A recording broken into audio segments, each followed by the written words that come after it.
ഇടിഞ്ഞു പൊളിഞ്ഞ 5-6 കടമുറി, ഷഡാങ്ക് പടം മാത്രം കളിക്കുന്ന ഒരു പരട്ട തിയേറ്റർ, 2 മനുഷ്യർക്ക് താമസിക്കാൻ പാറാവളയം പോലൊരു കുടി.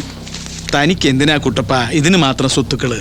സ്പിന്നിങ് മില്ല് തുടങ്ങാനുള്ള എൻ്റെ വീതം 1 ലക്ഷം രൂപയ്ക്ക് വേണ്ടിയ കോടികൾ വിലയുള്ള എൻ്റെ വസ്തുക്കൾ തനിക്ക് ഞാൻ പണയം തന്നത്.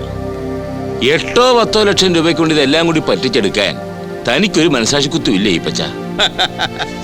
നമ്മുടെ അപ്പനപ്പൂപ്പന്മാരൊന്നും വേലയെടുത്ത് ഉണ്ടാക്കിയ മുതലല്ലല്ലോ കുട്ടപ്പ ഇതൊന്നും. കട്ടും മൂട്ടിച്ചുണ്ടാക്കിയതല്ലേ ഈപ്പച്ച? മോഷണ മുതലിന്റെ വീതം ചോദിക്കാൻ ഇറങ്ങിയതാ താൻ. ഈപ്പച്ച ഓടാ അറക്കളം പീലിയുടെ മോനെ, ഞാൻ കുണ്ടുകുഴിയിൽ ഇട്ടിയുടെ മോൻ, ഇട്ടിയും പീലിയും. മുഖം മൂടി വെച്ച് നാട് മുഴുവൻ കട്ടുമുടിച്ച 2 പേരും കള്ളന്മാര്. പാരമ്പര്യത്തിന്റെ വഴി നോക്കിയാ നമ്മളും കക്കാനിറങ്ങേണ്ടവരാ. പക്ഷെ ഞാൻ മോഷണം അങ്ങ് നിർത്തി. വീട്ടുപേര് പോലും മാറ്റി. മലയിൽ ജുവലേഴ്സ്, മലയിൽ സ്പിന്നിങ് മിൽസ്, മലയിൽ പ്ലാന്റേഷൻസ്. അതേടോ, കുഴിയിൽ കിടന്നവൻ മലയിലോട്ടങ്ങ് കയറി. താനോ വേലയും കൂലിയുമില്ലാത്ത പാഴ് ജന്മം. നിന്നോട് ഇറക്കാൻ വന്നത് എന്റെ തെറ്റ്. ദൈവം എന്നൊരാളുണ്ട് കേട്ടോടാ പൊന്ന ഈപ്പ.